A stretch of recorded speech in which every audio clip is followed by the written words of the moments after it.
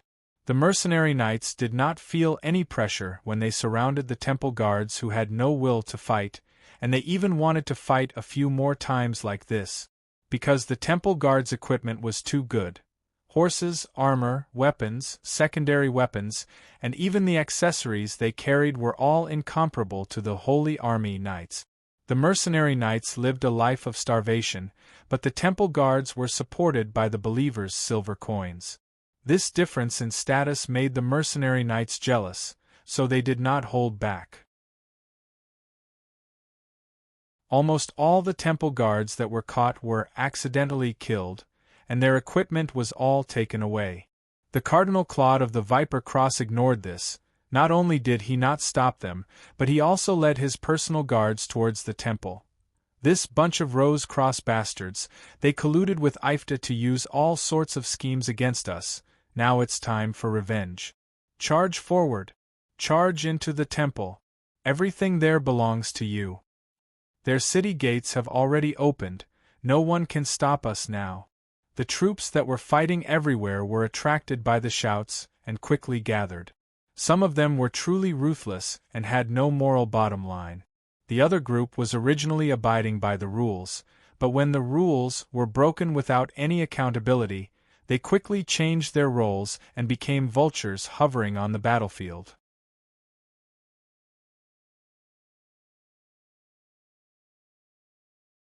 Chapter 634. What Roddy admired the most was the Viper Cross Elder Claude, who was leading the army. Faced with such a disorganized and undisciplined army, he did not exert pressure on them, nor did he give out orders everywhere.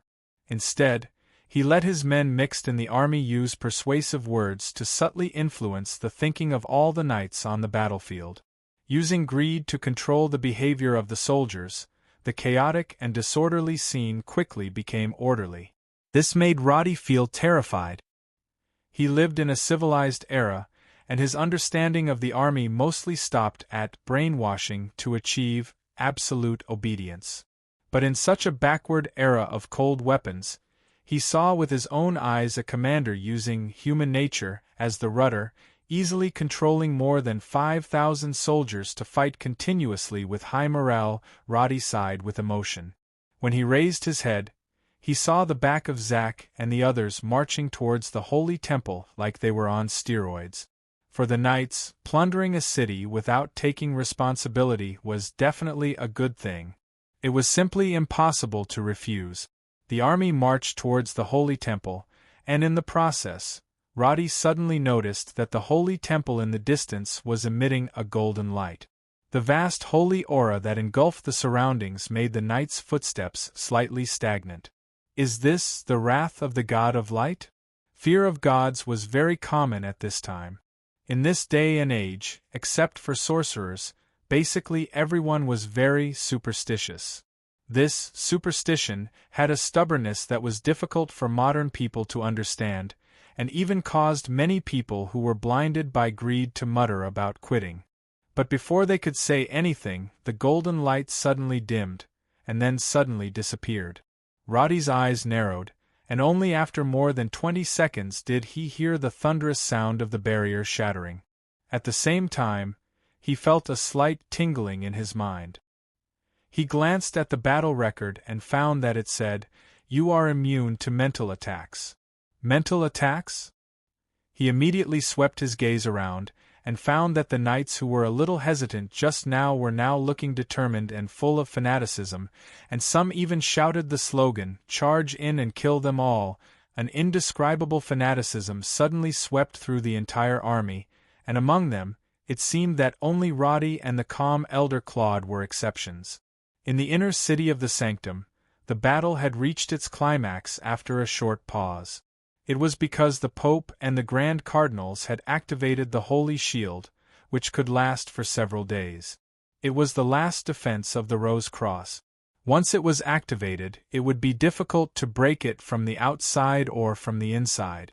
Even if the enemy attacked with all their might, it would take at least several days to break it. This barrier was also known as the Divine Domain. It was the foundation of the Rose Cross Church, and it was also a divine formation personally established by the most powerful Pope.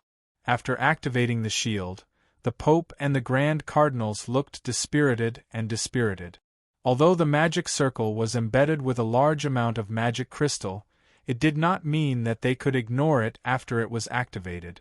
Instead, the Pope and the Grand Cardinals had to use external forces to forcefully calm the chaotic rhythm of the magic crystal. This kind of control required a continuous supply of magical power from the person who activated the formation. Fortunately, the high-level members of the Rose Cross were quite powerful. If there were less people, the shield might not last long before collapsing. However, they were not in a good mood at the moment. Not knowing that the enemy was at the gates of the city, it was definitely a disgrace to say it out loud. No one would have thought that the Viper Cross would be able to launch such a sudden attack on the Holy Temple, and even successfully charge into the inner city. Obviously, to the entire sect, the cause of their current predicament was not weakness or ignorance, but the arrogance hidden deep within their hearts. For the past 10 years, the Rose Cross had been suppressing the Viper Cross in terms of form. The failure of the war last year was perhaps the only setback, but the achievement of obtaining the Viper's Kiss gave everyone the illusion that the enemy could not withstand a single blow.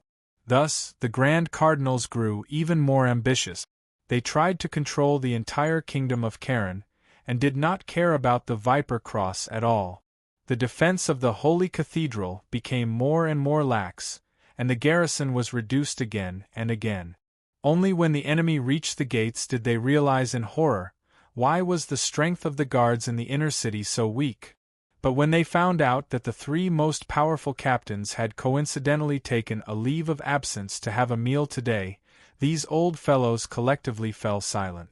Numbness, carelessness, the bitter fruit that they had sown could only be experienced by themselves. Therefore, as the soldiers outside continued to attack the shield, these old fellows in the inner city looked at each other and sighed. However, they did not expect that at this time, among the attacking troops outside the inner city, a team with an obviously extraordinary aura suddenly stepped out. There were a total of 30 people, and they did not have a uniform. Some were holding swords, some were carrying bows, some were mages with magic staffs, and there were also burly men carrying huge flails. Those who knew about the Viper Cross would know that this group of people were the elite team under Elvis, known as the Shadowblade. Different from the Rose Cross, the Viper Cross implemented a high-pressure rule. Back then, even a holy priest with strength like Akasha would also be punished for failing to complete his mission. Naturally, the strong people produced under such a system were not to be trifled with. And this group of people that appeared outside the inner city were all outstanding people below the Elder and Grand Cardinals. According to the classification of levels, they all had the strength to advance to level 15 and above. However, they did not line up to attack the shield, but to set their eyes on the figure at the forefront of the team. Elder Dean took out a scarlet magic crystal from his robe, then slowly raised his hand and softly chanted a spell. The Holy Shield could defend against most damage, but it was not an airtight shield that could even isolate the air. Therefore, the magic crystal in Dean's hand quickly spread out, and the special waves of the magic crystal that belonged to snakes quickly affected the Viper's Kiss that was sealed in the lower chamber, causing the originally silent scepter to instantly start vibrating. The name Divine Artifact was not just for show, or else there would not be such a huge gap between it and the epic-level equipment. There were only a handful of equipment that could truly be called divine artifacts in the entire continent. Because other equipment was dead, but divine artifacts were alive. Equipment that had a consciousness meant unlimited growth, and the older a divine artifact was, the more unimaginable its power would be. The Viper's Kiss that was in the awakened state was such a powerful scepter, and when it clearly captured the diffusing magic crystal waves, this scepter naturally displayed an extremely strong desire. Its aura instantly skyrocketed, and at the same time, like a black hole, it tried its best to absorb all the gathered energy in the surroundings. This sudden change instantly caused the Pope and Grand Cardinals in the square to change their expressions. They could all feel the sudden unstable state of the shield, and at the same time, they could also feel the magic power in their bodies rapidly dissipating.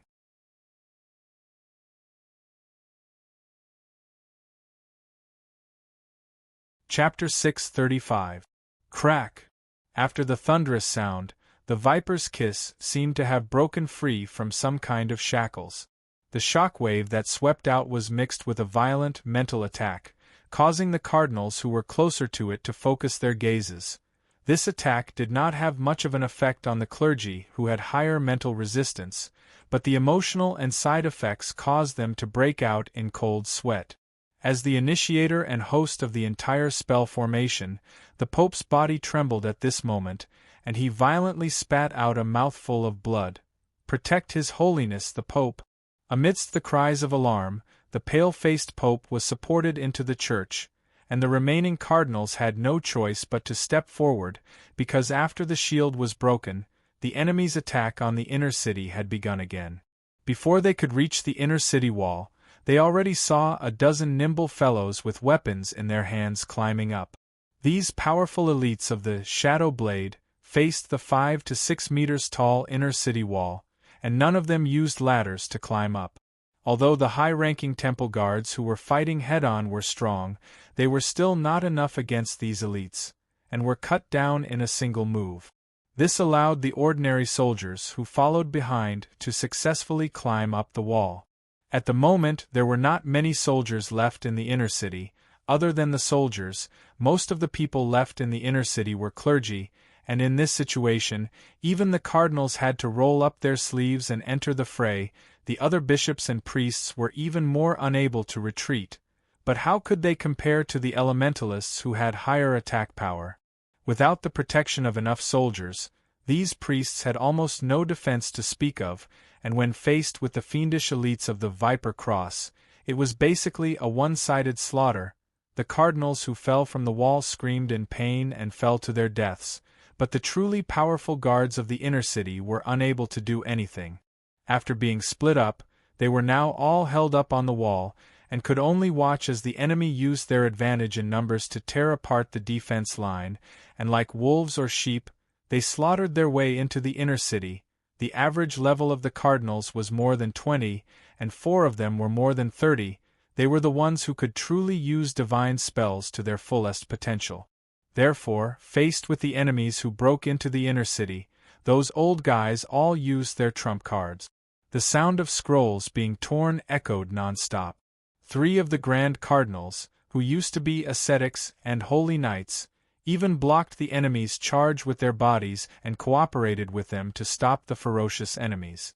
However, 8 of the powerful Grand Cardinals, including Moloch, had already been sent to reinforce the outer city. Right now, they were truly fighting alone. They did not even have a reserve team. The number of enemies swarming in from the top of the city walls quickly exceeded 50. These elites did not even bother fighting with the church's close guards. Instead, they leaped off the city walls one by one and charged straight at them. Everyone could not help but feel a sense of despair. Was the Rose Cross going to be destroyed just like that? At this moment, the Pope, who was in the church, was walking around with a pale face. His power level was 48, and it was reasonable to say that he was currently the most powerful person in the entire Holy Cathedral.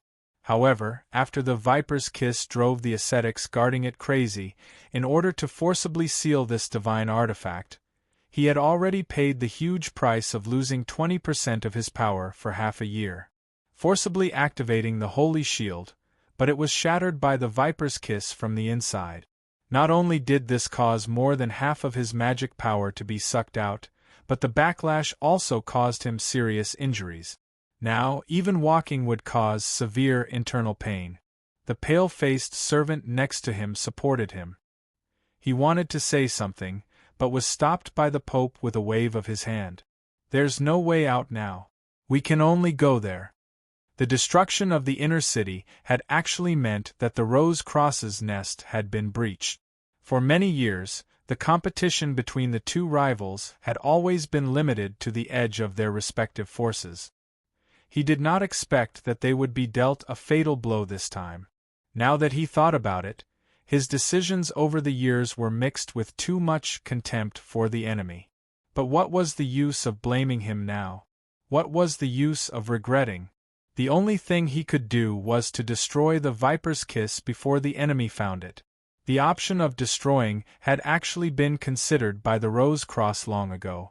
However, in the face of such a trophy that could be used to show off their achievements, the group of cardinals did not decide to destroy it. Instead, they wanted to keep it and try to use it. To put it bluntly, they did not think that the enemy had the guts to snatch it. Furthermore, because of the greed in their hearts, they were unwilling to give up this divine artifact. With Sally's awakening, the Rose Cross had already decided that this divine artifact should belong to them. What if the divine artifact could be used by them? Now that it seemed like it was because of their greed and carelessness, how could they blame the enemy for being vicious? The behavior of the Viper Cross was befitting of its name. It lay dormant for a long time without making a move. In the end, it was fine if it did not make a move, but when it did, it was a fatal blow. Even the Pope did not think that the enemy would actually charge into the Holy Cathedral, and even force him to this step. Pushing open the door, he walked down. The path to the basement was deep and cold. Due to the sudden battle, more than half of the bishops who were in charge of guarding the basement had been transferred away. The remaining 2 bowed to the Pope, but he did not bother to return the greeting. Pushing open the last door, his target was the Viper's Kiss floating in the middle of the room. But at this moment, a few short shouts suddenly came from behind him, followed by the dull thud of a heavy object falling to the ground. The Pope turned around, only to see the Viper Cross Elder Weiss, dressed in black, pulling out the dagger that pierced through the bishop's chest. Behind him, 2 servants and 2 bishops had already fallen to the ground, dead. In the blink of an eye, he killed 4 people. His powerful assassination ability was undoubtedly displayed here. After pulling out the dagger, he did not waste any words and went straight to the Pope. The distance of 10 meters was crossed in an instant. The dagger that was flashing with a faint blue light smashed into the shield that appeared in the air with a crack. Bang! The scepter in the Pope's hand swung horizontally. An invisible explosive force blasted Elder Weiss away. At this moment, he had used all his trump cards. In order to stop this dangerous assassin, the Pope activated the divine blessing of the scepter in his hand. He also used the scrolls he had on him, one by one, in an attempt to kill Elder Weiss. But Elder Weiss also had the scrolls gifted by the Viper Cross Pope Dai. In the midst of the radiance, he used all sorts of methods to evade the attack in front of him, even causing the Pope to show signs of weakness. But Pope Peter's strength was still very strong.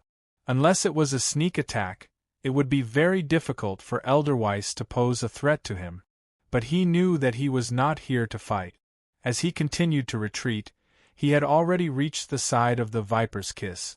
Just now, the divine shield of the inner city had shattered mainly because this scepter had used an astonishing amount of power to absorb the magic power of the Pope and the cardinal bishops.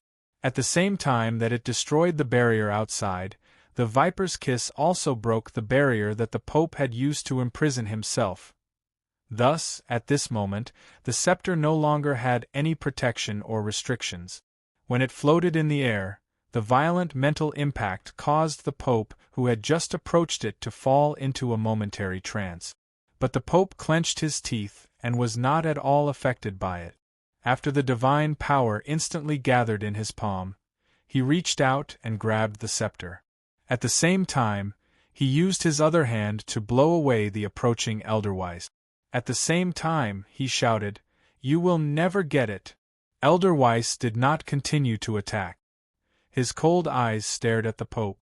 In his ears, he could hear the continuous whispers from the Viper's Kiss. But as a strong person, he was also not affected by the scepter. Instead, he sneered and took out a scarlet-red magic crystal and suddenly threw it. Really? The 3 heads on the Viper's Kiss were originally hissing and resisting Pope Peter's power. But when the magic crystal was thrown out by Elder Weiss, their 6 eyes all stared at the red crystal. Because of this, the body of the scepter also emitted a faint red glow. The Pope knew that the situation had changed. He could only use all his strength to activate his power to destroy the internal structure of the scepter. Crack! The surface of the scepter was distorted by the divine power. In an instant, a large crack appeared on the surface of the scepter. Then, the entire scepter began to turn black under this power, as if it was being roasted by an invisible flame. The Pope made up his mind. He reached out with his other hand and held the scepter with both hands, ready to break it in half. But then, to his horror, he found that the scepter that was originally floating in his hand was actually resisting him.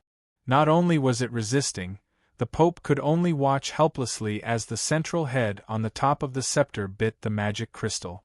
Then, like twisting a fried dough twist, the three heads opened their mouths at the same time and bit down on the crystal. A powerful aura suddenly exploded. Pope Peter's expression changed. He exerted more strength in his hands, but he only felt that what he was holding was no longer the cold scepter, but a red-hot soldering iron. Along with the heat, the surface of the scepter rapidly changed. The original cracks peeled off, revealing the true body of the scepter that was filled with strange patterns. The special magic crystal that the three heads bit down on glowed brightly. Then, the Pope felt a violent spiritual attack that made his mind go blank. The intense pain made him groan. Deng deng deng. He took 3 steps back and his hands uncontrollably let go of the scepter. A fully awakened divine artifact was not something that the Pope, who was already injured, could handle. Elder Weiss knew that he could not leave with this divine artifact, but he was already prepared. At this moment, he was wearing a purple glove that was woven with 3 layers of adult Khazara beast hide. This type of magic beast was extremely rare and difficult to capture because its hide had a powerful effect similar to magic immunity. Thus, while holding the scepter, he took out another Khazara beast hide from his waist and covered the shining scepter with it. Then, he picked up the scepter and retreated. The Pope had already recovered from the spiritual attack, but when he raised his hand and tried to cast a divine spell to stop Elderweiss, he spat out a mouthful of blood. His vision darkened and he almost fell to the ground. The moment he was attacked by the scepter, all his magic power was drained. His body and spirit suffered heavy damage at the same time. If he had known that there would be a battle like this, with the trump cards that the Rose Cross had accumulated over the years, he would definitely be able to stop the enemy. But how could he prepare so many magical equipment and tools in such a hurry? He could only watch as Elderweiss left the secret room like the wind and disappeared from his sight. Obviously, the Viper Cross did not intend to kill the Pope. The purpose of this surprise attack was to take away the scepter. If they uprooted the higher-ups of the Rose Cross, how could Charles II give the Viper Cross a chance to continue surviving? Even if Milner would take the blame for this incident, with his status, he would not be able to calm the chaotic situation caused by the death of the Rose Cross Pope. Furthermore, the Rose Cross diocese was widespread, and the Viper Cross could not face such an enemy in a short period of time. And a pope who had lost all face and authority would definitely cause chaos within the Church. This method would weaken the Rose Cross far more than purging the entire higher-ups. Every move of the Viper Cross hit a vital spot. The panting pope almost immediately understood his opponent's intentions, but the current situation had been created by him and the College of Cardinals. What use was there in regretting? Strictly speaking, the attack of the Viper Cross could only be called a surprise attack and not a siege. From a political point of view, this would ultimately be the friction between Count Milner and the Rose Cross, and definitely not the Viper Cross attacking the core city of the Rose Cross. Even if Charles II knew what was going on, the final announcement to the whole nation would definitely be the former. Using a series of tactics to empty the city's military forces, and using the time difference to break into the city with the help of an insider. From a tactical point of view, this would be a siege battle that would go down in history. But unfortunately, the ultimate goal of the Viper Cross was not to occupy the city, but to take away the scepter. Therefore, the 2,000 soldiers that rushed into the city did not spread out and control like the usual troops that attacked a city. Instead, they went straight for the inner city, and did not assign any troops to control the other city gate. Rushing in from the west gate, they were destined to retreat from the city, so they did not pay attention to what was happening at the north gate, which was further away. After the city was attacked, the city defense troops stationed at the north gate were in a state of anxiety. Previously, most of the soldiers were transferred away, resulting in a small team of 15 people guarding the north gate. And when the enemy rushed into the city and attacked the inner city, this small team was already at a loss, should they rush forward to stop the enemy, or continue to stay here. The captain of the city defense troops was not a guard of the Holy Cathedral. Since they were not strong enough, they did not want to die. But who knew if the enemy would massacre and cleanse the city after occupying it? Just as fear and anxiety filled the team, the soldiers on the city wall suddenly shouted, Captain, there's a team approaching." This voice instantly made everyone look into the distance. The northern part of the Holy Cathedral was adjacent to the forest. At this time, there was a continuous stream of fully armed troops walking out of the road in the forest. The Rose Cross flag that was raised high made the guards cry with joy, "It's reinforcements!"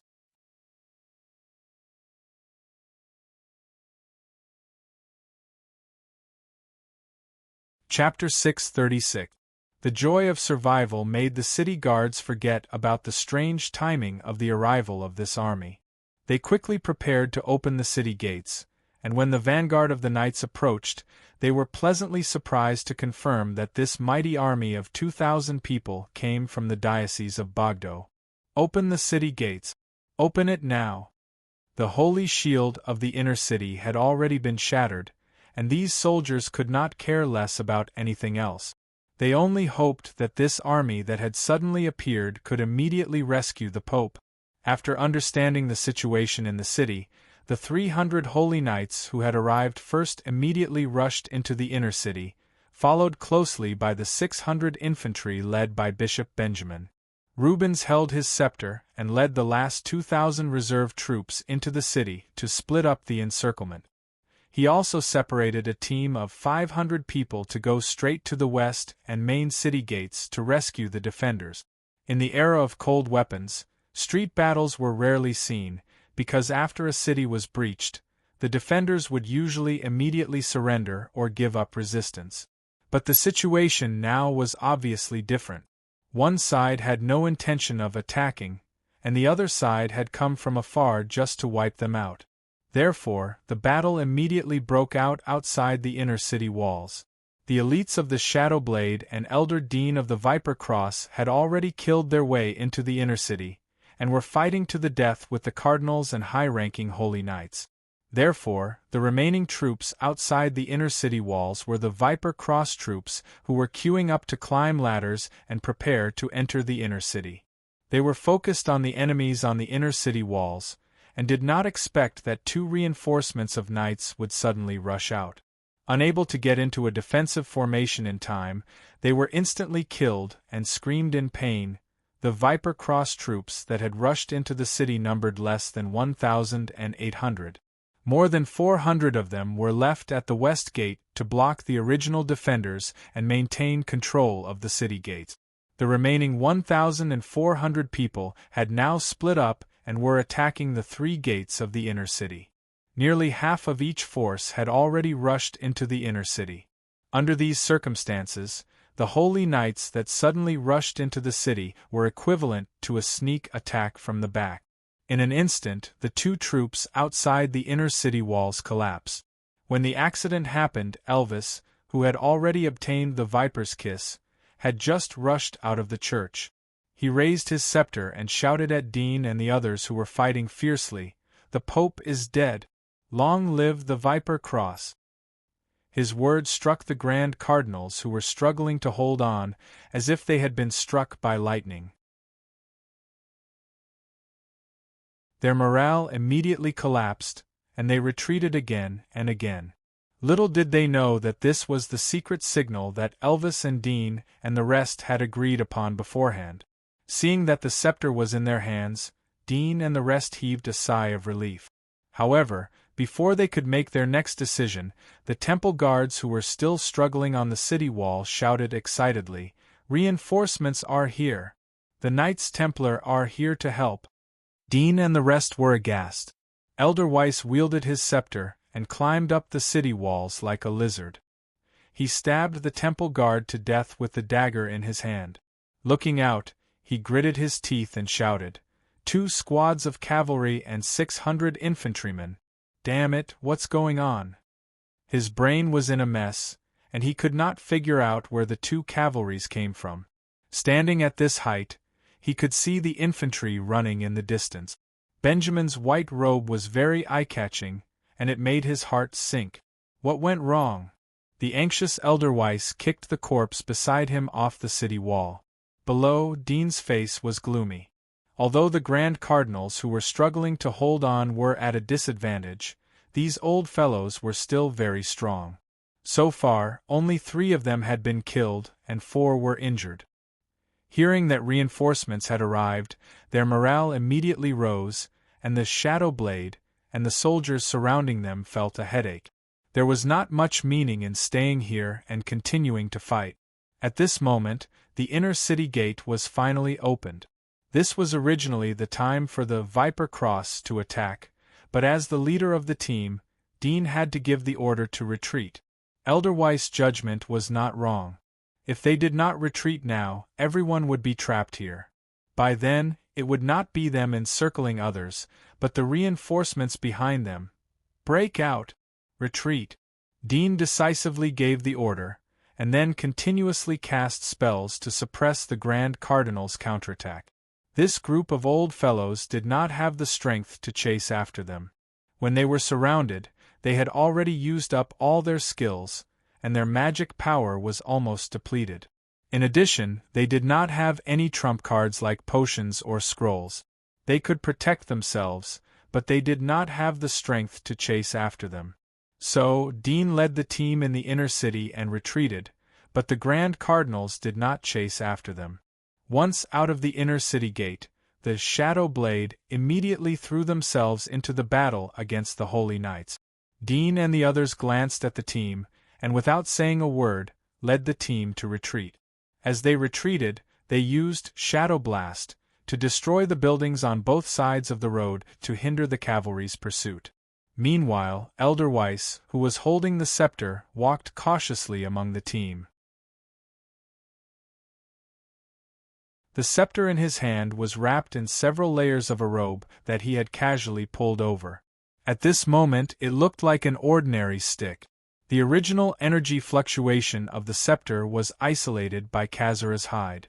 In addition, Elder Weiss had specially brought along the Tirado's Redemption necklace and 2 rings with similar effects. At this moment it was very difficult for it to affect him. However, the scepter was faintly struggling to jump out of Elder Weiss's hand. He frowned and pressed down hard. Seeing this, Dean took out the red crystal that he carried and chanted a spell. When the magic fluctuation enveloped the scepter, the restlessness gradually subsided and it no longer struggled. "Leave this place, leave the rest to Claude." The 2 reached a consensus, and quickly retreated with the help of the retreating team.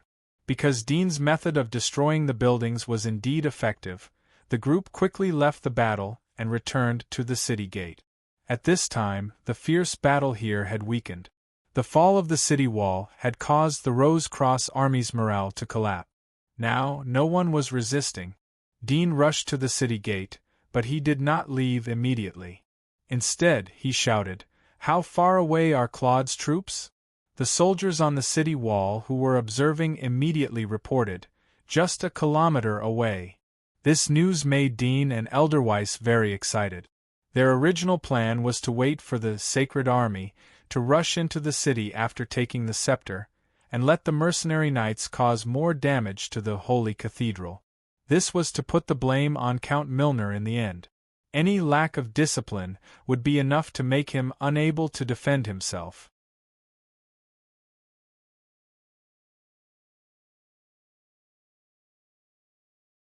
Chapter 637. Defend the City Gate. Elder Dean raised his staff up high as he turned around and fired a series of shadow bolts at the temple guards. Amidst the screams of agony, the Viper Cross infantry quickly caught up to the temple guards and engaged them in a fierce battle. The clergy and mages on both sides attacked with all their might, and the battle immediately became intense. The first ones to surround them were the cavalry units that had circled around them. However, Dean had long anticipated this and had ordered his soldiers to block the narrow streets in advance to avoid meeting the enemy in the wide square. This greatly reduced the might of the cavalry, and the frontal assault was unable to break through the Viper Cross infantry phalanx. When the troops led by Benjamin surrounded them, they realized that the enemy's toughness was beyond imagination. In such a narrow area, the Shadow Blade elites dealt a heavy blow to the morale of the troops. Benjamin's expression was solemn as he continuously cast divine arts, but he was almost shot in the shoulder by an archer from the enemy team. If not for Bishop Rubens's timely arrival, the 2 arrows at the back would have taken Benjamin's life. Find cover. Rubens's shield deflected the arrows, and at the same time, he reached out and dragged Benjamin behind a brick wall.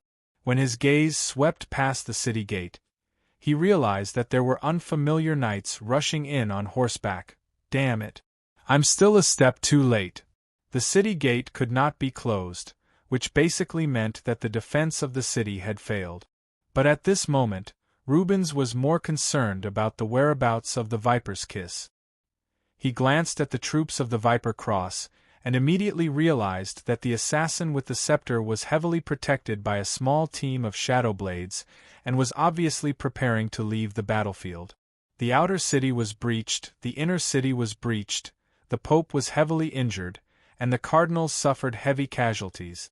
If this assassin was allowed to escape with the scepter, then the Rose Cross would really lose all face.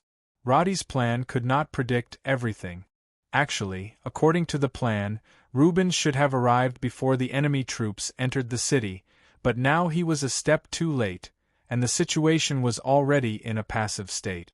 And in his plan, Roddy's request for the Viper's Kiss was to keep it if he could, and if he couldn't, he would use divine spells to find the wielder.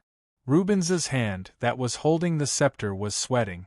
Taking a deep breath, he raised the scepter and used his fastest speed to cast a ring of light, pointing it at the figure that was about to rush out of the city gate. Halo of Light was a buff spell that could improve the effectiveness of healing for a short time. It was a crucial skill used on the battlefield to save lives. It was enough to allow many heavily injured soldiers to hang on to their last breaths and survive until they could receive better care in the rear. However, Rubens was not here to heal Elderweiss. He was using this skill because of its other characteristic. The high-level Ring of Light would form a white halo around the target's body, with a diameter of 3 meters, and last for more than 3 minutes. The range of this buff spell was so large that Rubens could lock onto Elvis from a distance of nearly 100 meters. After casting the divine spell, Rubens withstood the arrows from the archers in the distance, raised his scepter and continued to cast a cone of holy light into the air that could be seen by the whole battlefield. This was a very weak single-target attack divine spell because it could only purify undead creatures.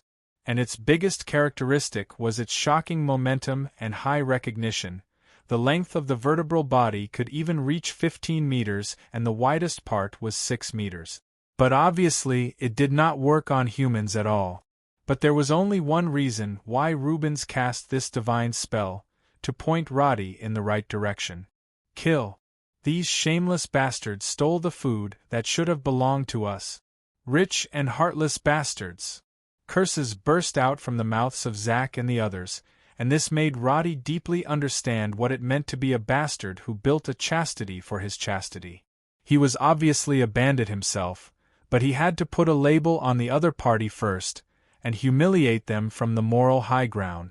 After deepening this recognition in his heart, he had no qualms about committing atrocities that were worse than beast. This is the so-called bandit logic. Roddy looked around. He and Zack were at the front of the scattered sacred army. Due to the long period of galloping, his thin and weak horse could no longer maintain its previous speed, so he gradually fell behind Zack. From this angle, he could see Elder Claude, who was about 400 meters away from the city gate on the left. At this moment, he had stopped under the protection of a small team. Obviously, he had no intention of entering the city. Instead, he looked ahead with a deep gaze, as if he was waiting for something. "Raphael, hurry up! Don't drop the ball at this time!" One of the knights shouted at Roddy. Zack, who was beside him, sneered. "You little brat, you really haven't seen a battle before. You probably don't even dare to enter the city." "I'm speeding up, but the horse can't run anymore." Roddy's voice seemed to be trembling amidst the dust that was stirred up by the horses. This reply immediately caused a burst of laughter.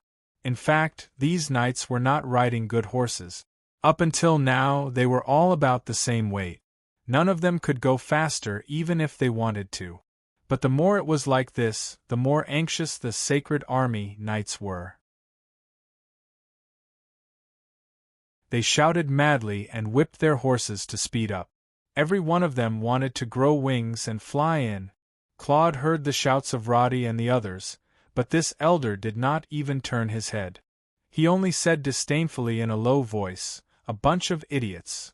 More than 5,000 knights were easily controlled by him. This made Claude feel as if he was standing in the perspective of a god. Everyone was his chess piece, and everything was going according to his plan. Da-da-da. Suddenly, the sound of horse hooves came from the city gate. Claude focused his eyes and the corner of his mouth slightly curled up. The 15 elite guards of the Shadow Blade were escorting Elvis out of the city. Looking through the city gate, one could also see Elder Dean, who was preparing to retreat. The three heads of the Viper Cross had this agreement in their plan. To ensure that no accidents would happen after obtaining the scepter, the three of them had to travel together after leaving the Holy Cathedral to prevent any possible ambushes. At this moment, Claude was 400 meters away from the West Gate. Elvis and his team had just left the city gate, while Dean and his 10 guards were 50 meters away from the back. Obviously, they were planning to escape before the large number of Sacred Army knights blocked the city gate. It was also at this moment that the cone of holy light and the ring of light on Elvis's body suddenly appeared in everyone's vision. Roddy, who had activated his environmental acuity, saw everything clearly. He, who was originally swaying left and right in the middle of the charging team, suddenly changed his stance. He pulled on the reins and loosened his seemingly inexperienced hands, reaching for the packages hanging on the sides of the saddle. What's the meaning of this?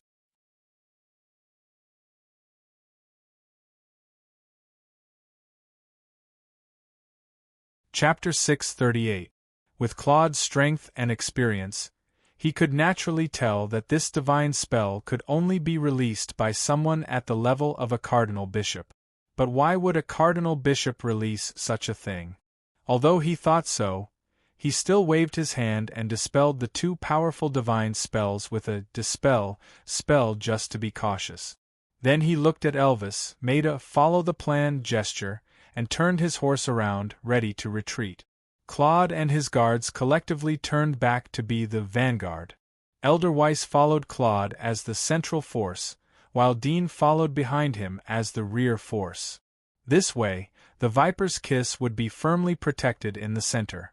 However, before Claude could turn his horse around, he heard Elder Weiss suddenly shout, "The Viper's Kiss? Be careful!" Before he could finish his sentence, Elder Claude, who had just turned his horse to the side, heard a "Kacha" sound. Immediately after, a golden light flashed in front of his eyes. However, there was another explosion in the golden light.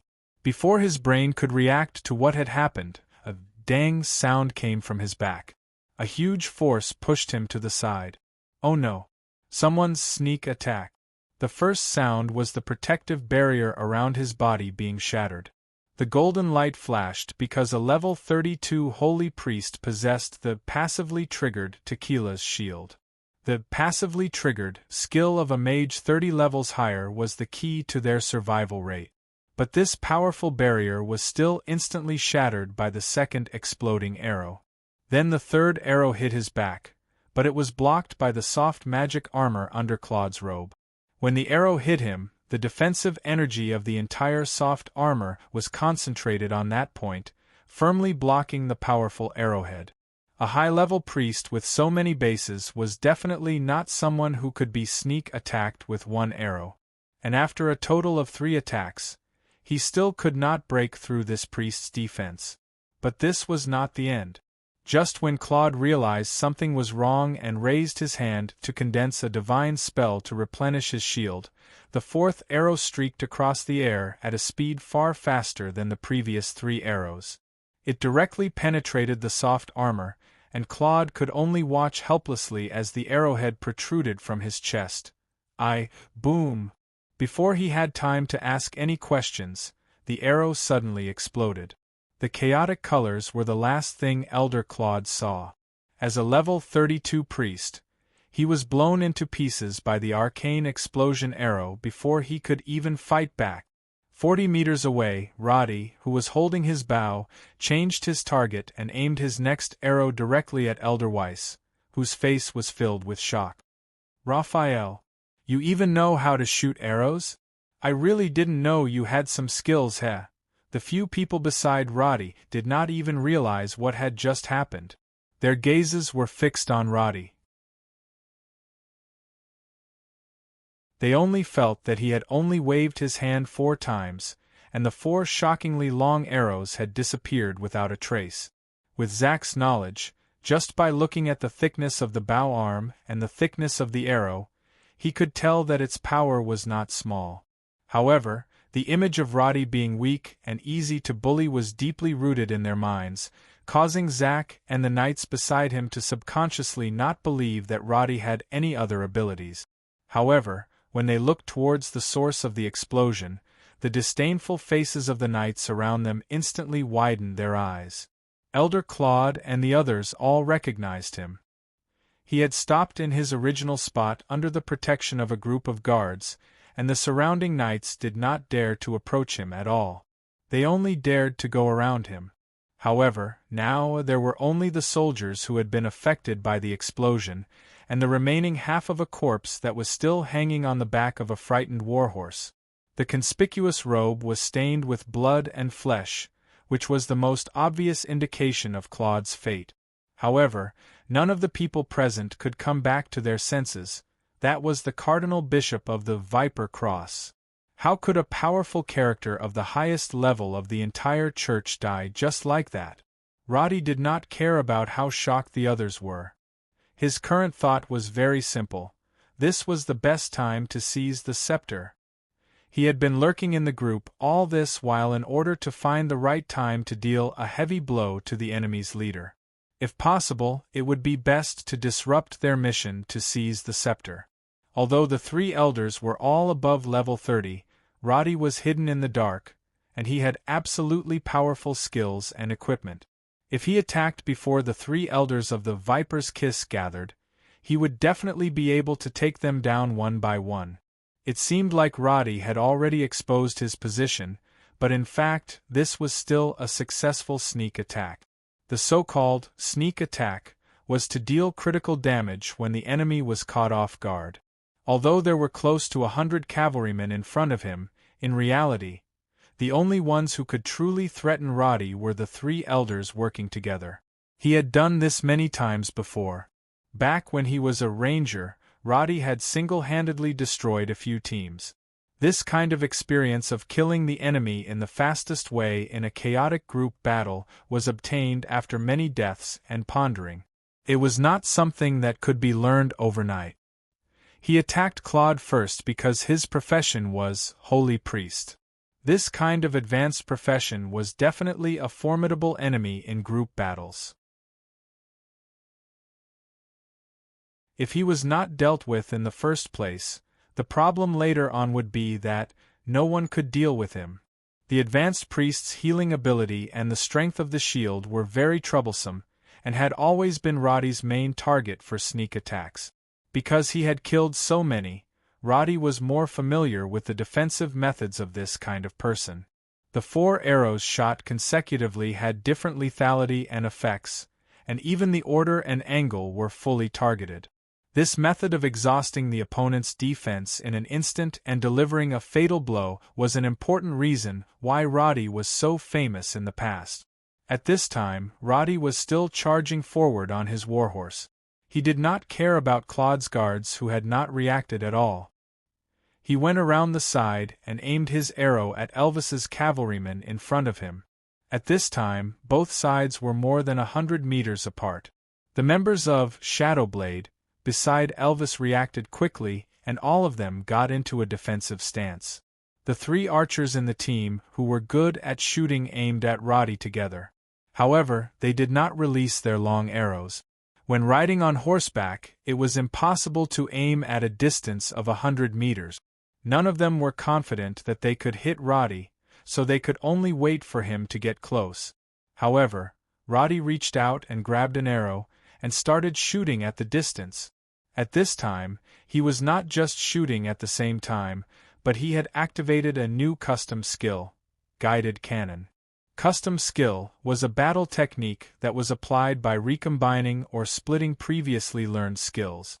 For many professions, custom skill was an important threshold to enter the strong, because the appropriate custom skill could display several skills in a more proficient way.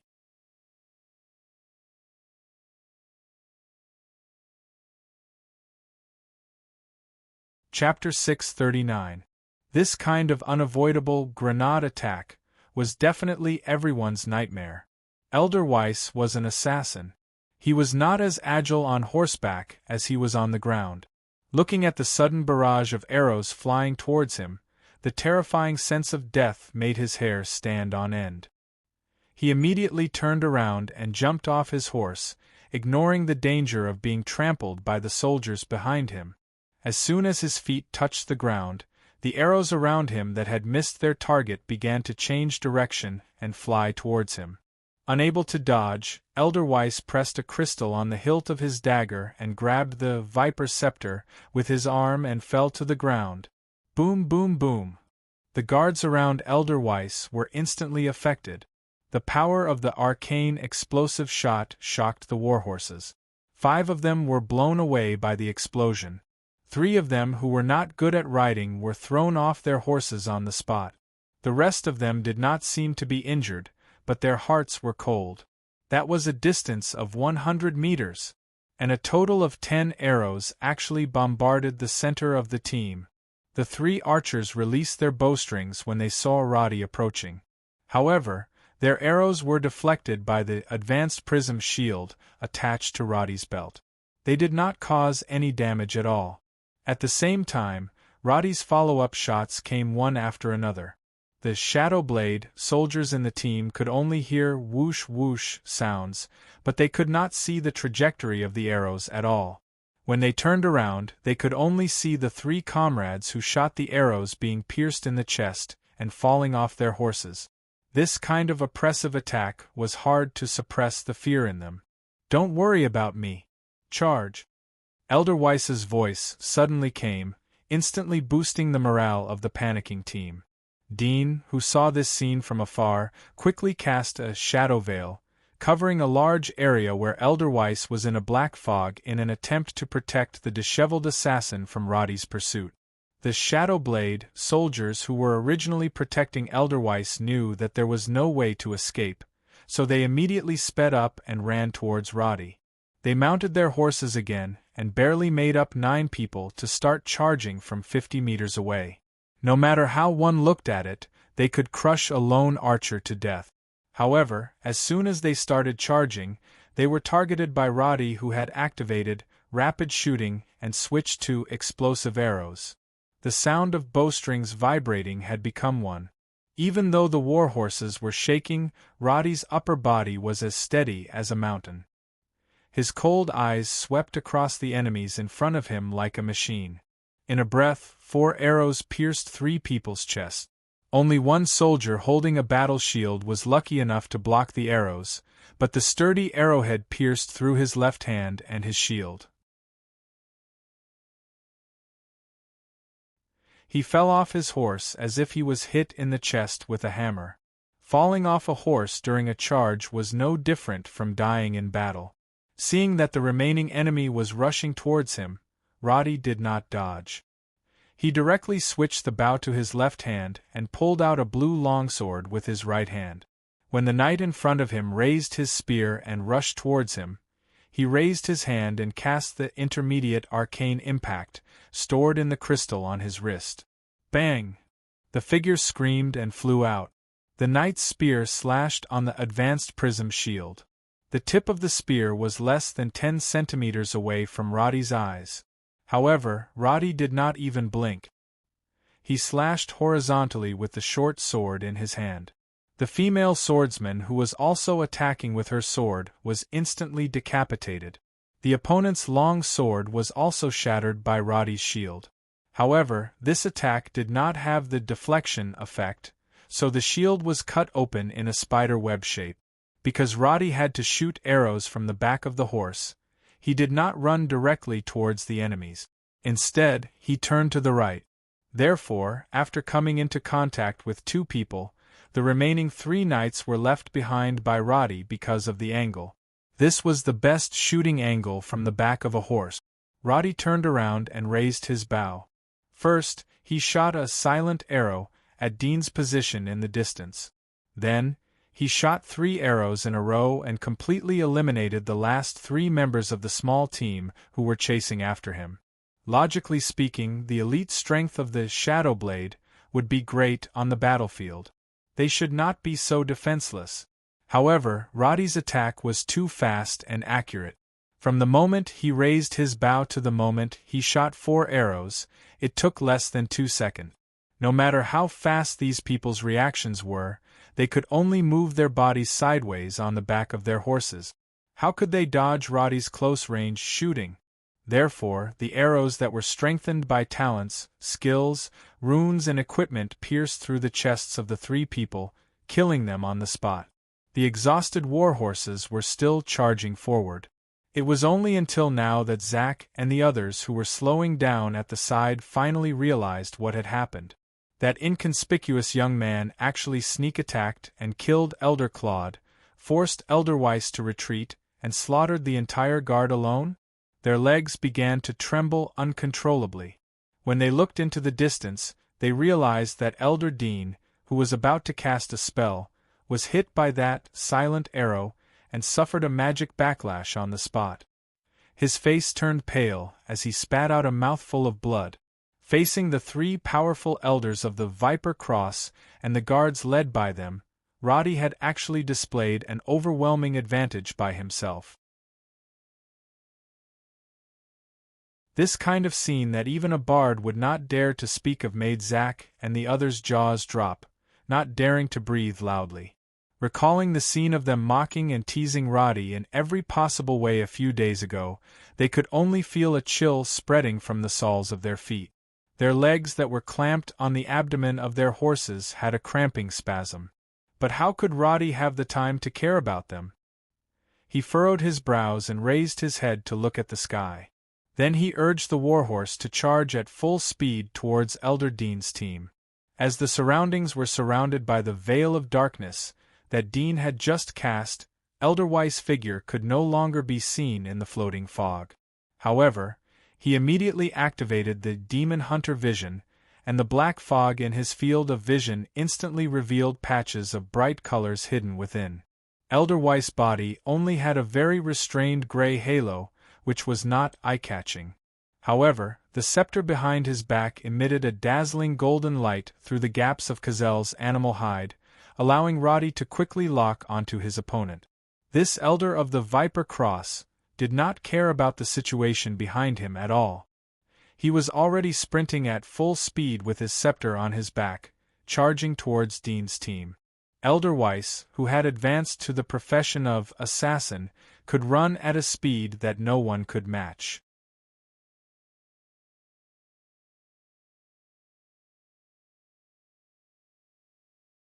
Chapter 640.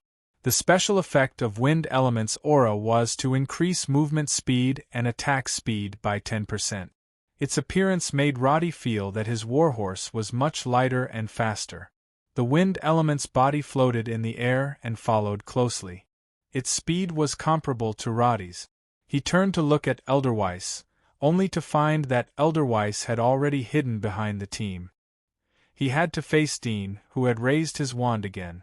After the effect of Silent Arrow wore off, Dean also gave the order to charge to meet the enemy. The scene of Elder Weiss's guards being almost wiped out had shocked everyone. However, Elder Dean could tell from the spiderweb shield in front of Roddy that this guy was at the end of his rope.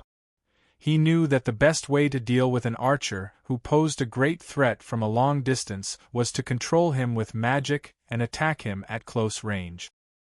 He glanced at Elder Weiss, who had slipped in from the side, and knew that the enemy's target was the wand. He shouted, "Take cover! Don't show yourself! His arrows are a bit strange. Be careful!" Elder Weiss did not dare to be careless. He did not forget to remind Dean. In the past, he would never speak like this. However, at this time, this powerful assassin with the title of Night Killer was burnt and tattered all over. Blood flowed down his cheek. Obviously, he was seriously injured by the guided cannon. This was under the premise that he had used his trump card, Shadow Substitute, to save his life.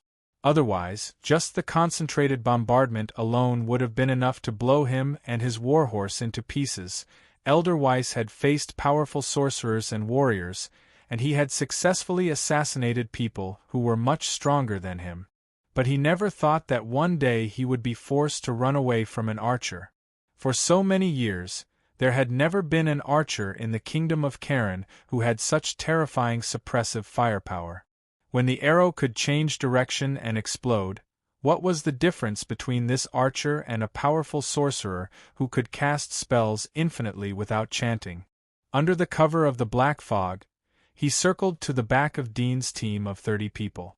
However, he did not feel safe at all. Instead, he had the fear that he would be shot by arrows at any time.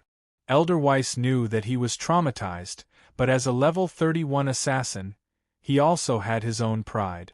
After quickly adjusting his breathing and mental state, the Elder of the Viper Cross calmed his heart. He reached out his hand to touch the few remaining life-saving scrolls. After thinking for a while, he decided not to use them now.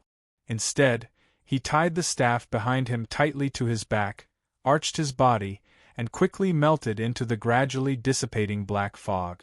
Roddy was now diagonally in front of Dean's team.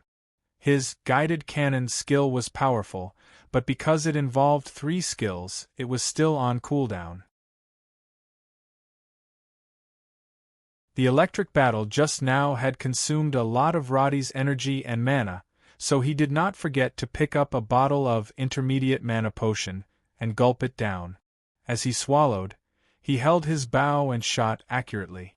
The energy arrow was very accurate, and the speed of the arrow was abnormally fast. Coupled with the silent arrow that was shot every time the cooldown was up, it made Dean feel an indescribable sense of suffocation, even after his spell casting was interrupted a few times. It also killed a few of Dean's guards in the team. This kind of one arrow, one life gave people an indescribable sense of oppression. Because in this era, when a cavalry was charging, unless they were faced with a group of arrows, normal arrows would not cause any harm to them. Many times, the arrows would even be bounced off by the armor on their body. But now they were facing a terrifying scene where every time the bowstring sounded, someone would inevitably fall beside them. No one could see the arrows clearly, so no one knew if the next one to be killed by the arrows would be themselves. Dean desperately released various defensive spells to protect himself, and at the same time, constantly attacked Roddy with shadow spells, trying to knock him off his horse. However, He did not expect that Roddy did not even dodge the shadow arrow, shadow chain, and other similar spells, and directly crashed into them. Then he was immune to these spells on the spot with his frighteningly high resistance, and continued to shoot unscathed. This scene made the other soldiers' hearts palpitate. Roddy's performance at this moment was completely worthy of the word invincible, because these soldiers had never heard of anyone who could face a shadow arrow head-on and still be unscathed. This kind of imposing aura of 1 against 1,000 began to affect the morale of the soldiers. Many of them began to shrink back. The talent points awarded by the epic mission were not for nothing. Roddy's Dragon Slayer's mark increased all attributes by 30%, and the set's 15% increased all attributes were not for nothing. Together with his Heart of the Demon Hunter and full set of epic equipment, his HP, resistance, and attack power were not an exaggeration at all. With the acceleration provided by the wind element, Roddy, who was advancing from the side around Dean's team, was not caught by the opponents. Instead, a row of 8 people were shot to death by Roddy's arrows, and their screams made the scalps of the soldiers in the team numb. The people surrounding Dean were not the elites of the Shadowblade, but basically the Viper Cross Church army. Before they had advanced levels, they were basically like paper in front of Roddy. No matter what kind of armor they wore, they could not block Roddy's light arrows. The most common arcane shot, after the talent enhancement, could shoot into the enemy's body and destroy their internal organs. Therefore, even if they did not die after being shot, there was basically no way to save them. Dion's forehead was drenched in sweat after he failed to cast 7 spells in a row. He also had a few powerful scrolls as his trump cards, and at the same time, he also had a few powerful spells stored in his staff. However, after being beaten up by the silent arrow, he didn't dare to cast them unless he was confident. He was afraid that he would lose his life prematurely due to the violent backlash. Roddy had already killed more than 1,000 spellcasters, and blocking the cooldown of spells was incomparably easy. However, with the help of the wind element, the warhorse under him had basically reached its limit after charging 300 meters. Witcher's vision swept across the back of Dean's team, and Roddy's eyes narrowed. He immediately turned his horse's head and charged straight at the enemy. Kill him! Dean was afraid of Roddy. He gripped the staff in his hand tightly, casting defensive shields and enchantments one after another, but it did not give him the slightest sense of security. Thus, he raised the scroll in his hand slightly, and while following behind the knights, he prepared to cast spells.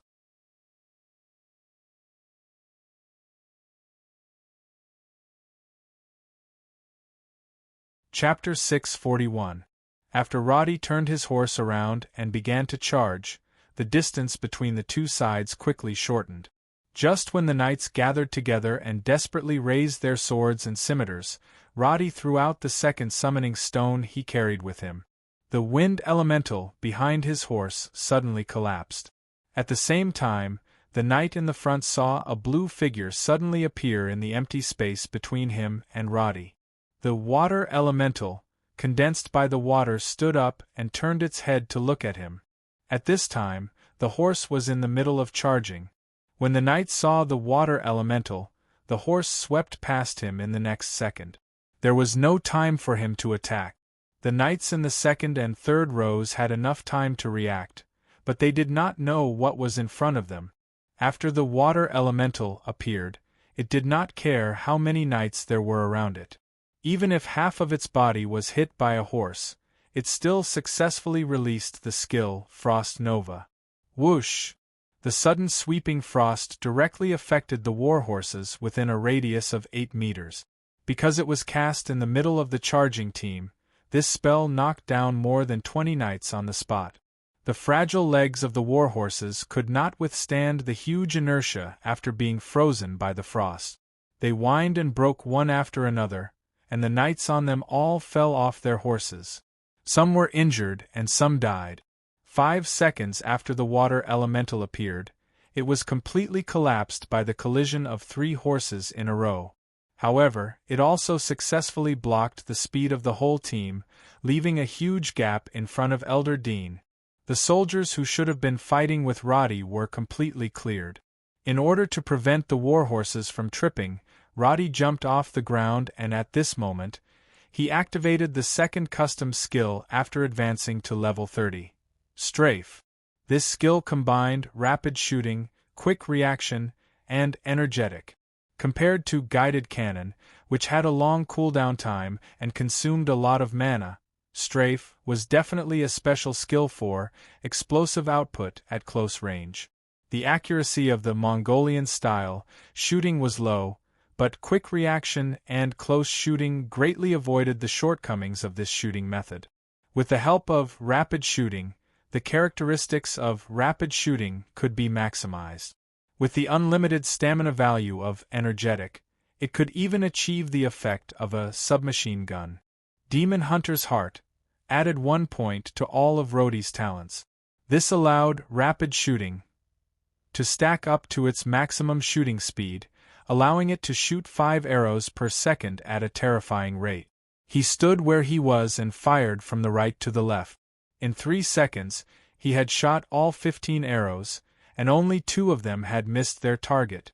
Roddy's ring had the Crusader effect, which provided holy damage. His dragon scale armor had a chance to provide frost damage. At the same time, the Demon Hunter's Heart had a chance to provide shadow burn damage.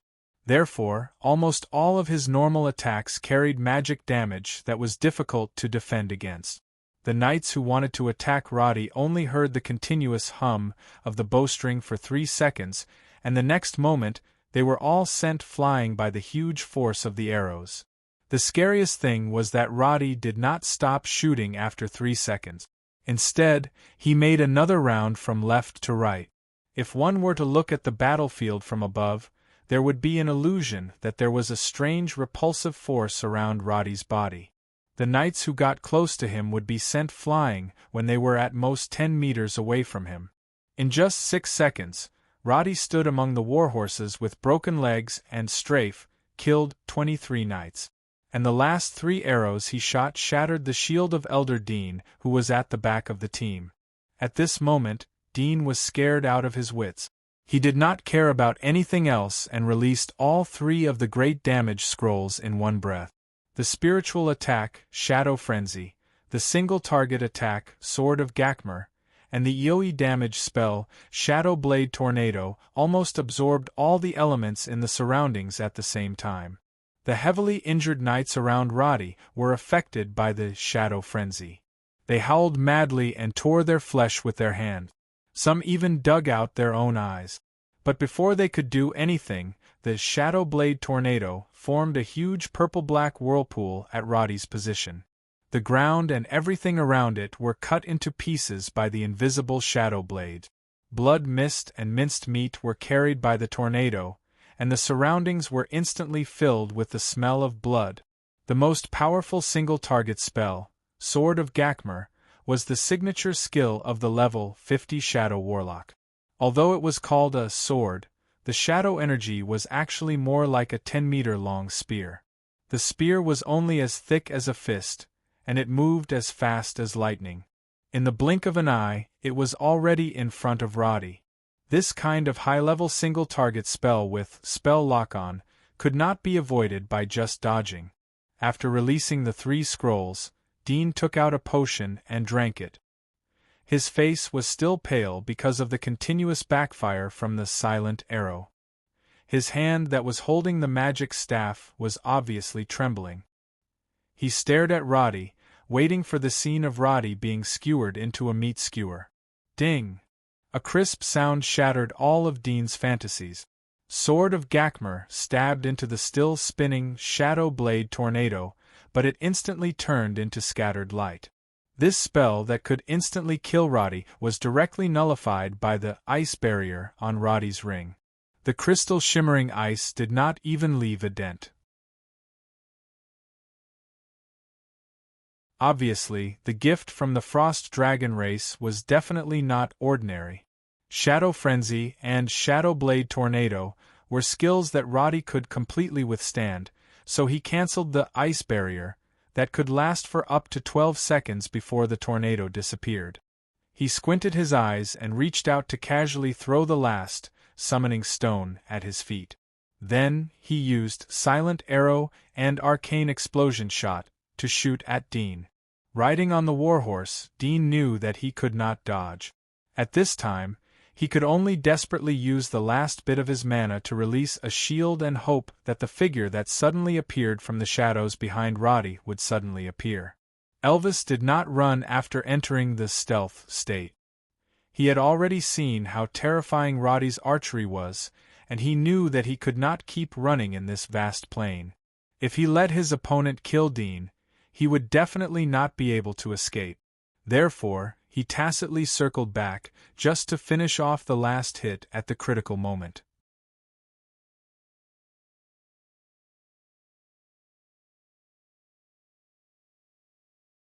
Chapter 642. But as soon as Elderweiss took a step forward, he found that a wall had suddenly emerged from the ground behind Roddy.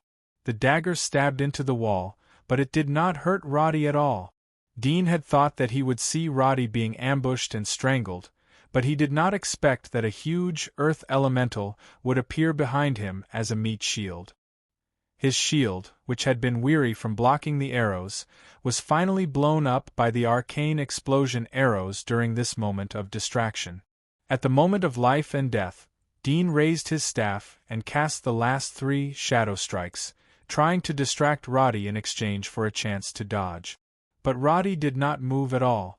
He took out the 4th energy arrow from the quiver, took the opponent's spell and shot it out, bang. Elder Dean's head exploded, and his body fell off the horse.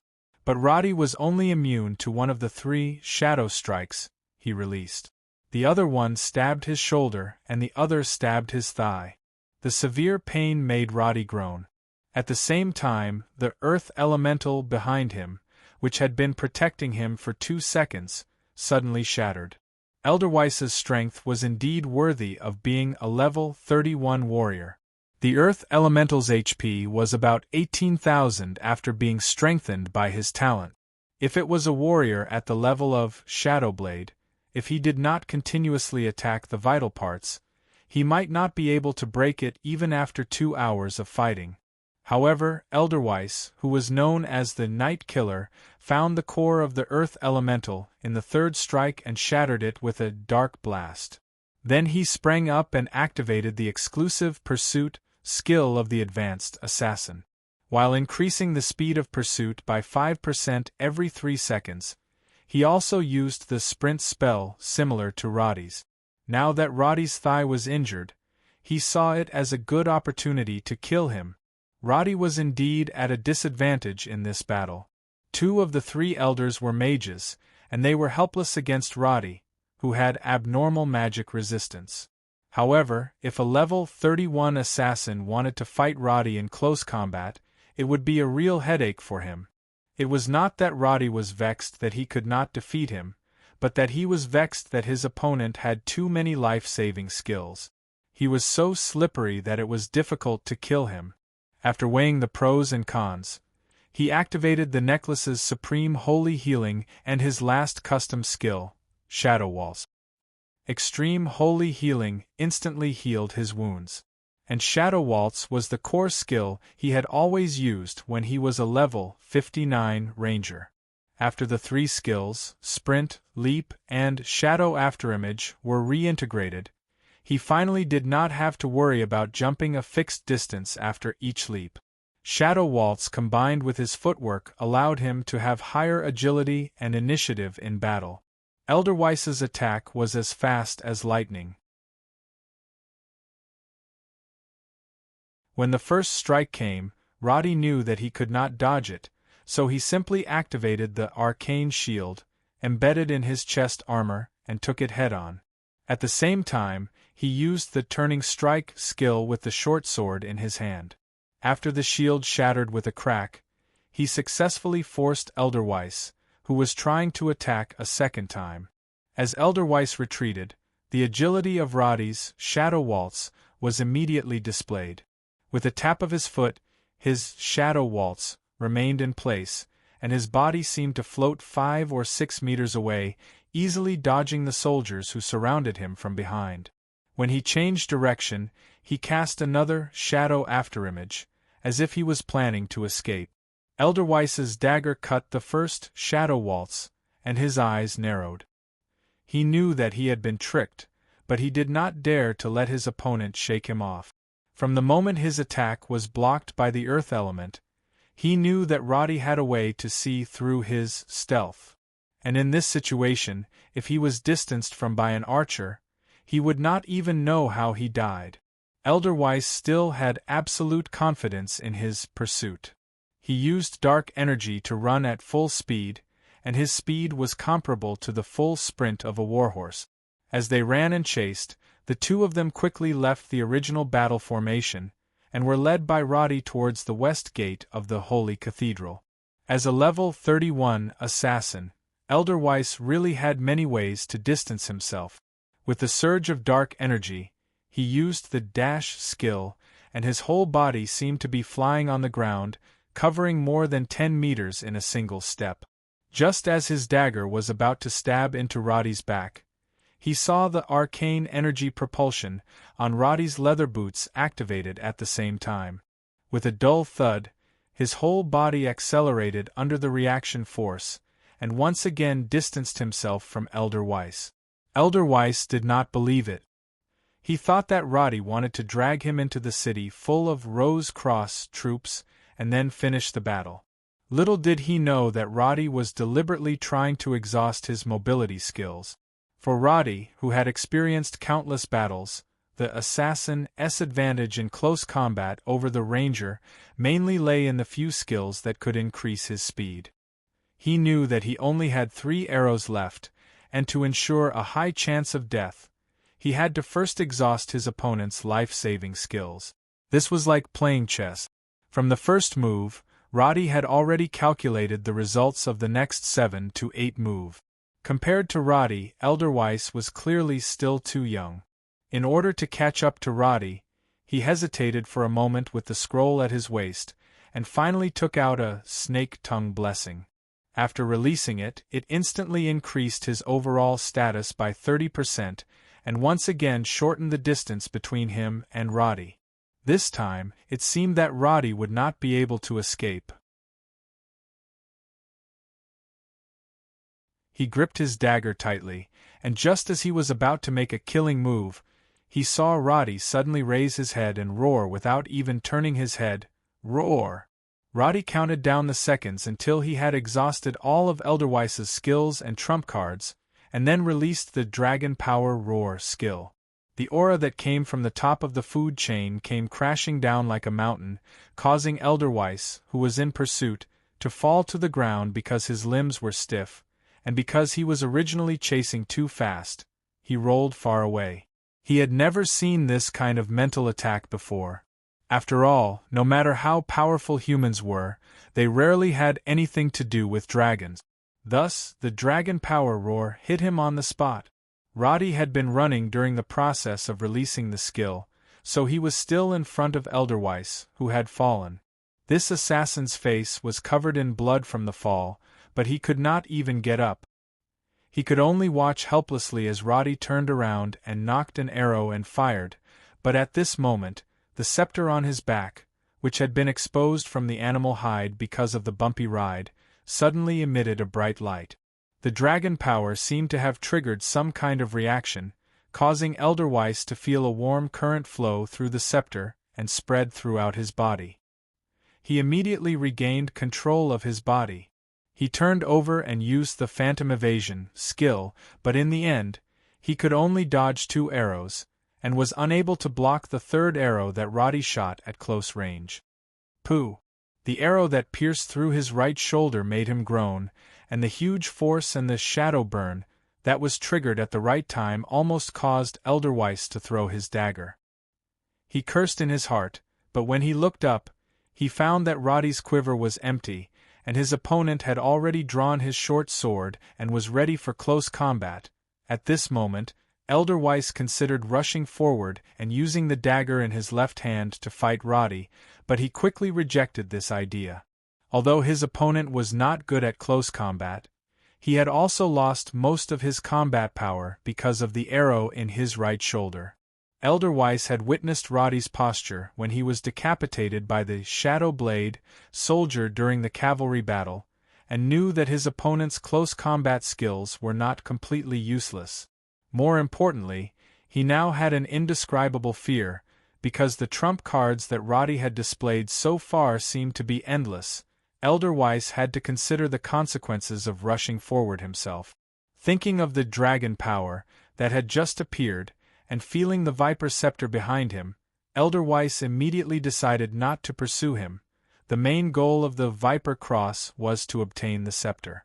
After Dean and Claude died under Roddy's arrows, he had become the only person who could complete the mission. In a situation where his opponent did not have any arrows, Elder Weiss felt that it was not worth it to take the risk to kill Roddy. So he immediately turned around and ran, and when he turned back to see Roddy chasing after him with his sword, he gritted his teeth and made up his mind. Finally, he pulled out the last leather scroll that had a completely different style from the other scrolls. This was the most precious trump card that Pope Daisy had given him, an ancient scroll that had an extremely heavy price to pay. Roddy was a little surprised that his opponent would run so decisively, but to him, running meant death. He could condense an energy arrow at any time, and his opponent would not be able to run out of his shooting range in 2 seconds. But he did not expect his opponent to have another trump card. After Elder Weiss released the scroll in his hand, his entire upper body was engulfed in a ball of green flames. His leather armor was quickly burnt black and fell off. His hair was also burnt by the flames, and the energy arrow that was stuck in his shoulder dissipated. Roddy watched as his opponent's hands actually changed, feathers grew out from his back and arms, and at the same time, his originally extended fingers melted into the slender hooked claws of a bird. This way, he might not be able to hold a dagger anymore. Elder Weiss knew that the scroll had a huge side effect, but at this moment, he could not care less. In the midst of his painful wails, the assassin's hands actually turned into a pair of huge wings that were at least 4 meters wide. With a sudden flap, his body directly left the ground. From the back, Elder Weiss looked like the legendary Eagle Man. With the help of the dark energy, he flapped his wings a few times, and in the blink of an eye, his figure flew hundreds of meters away, and quickly got out of Roddy's shooting range. This scene made the soldiers who were still running around dumbfounded. Whether it was the Holy Church Army that was running out of the Holy Church Army, or the Holy Church Army that was preparing to charge in, all of them stopped in their tracks and stared blankly at Elder Weiss' figure in the distance. You're tuning in to the Phoenix Knights YouTube channel. Don't forget to subscribe and join us on this journey to catch the most captivating stories.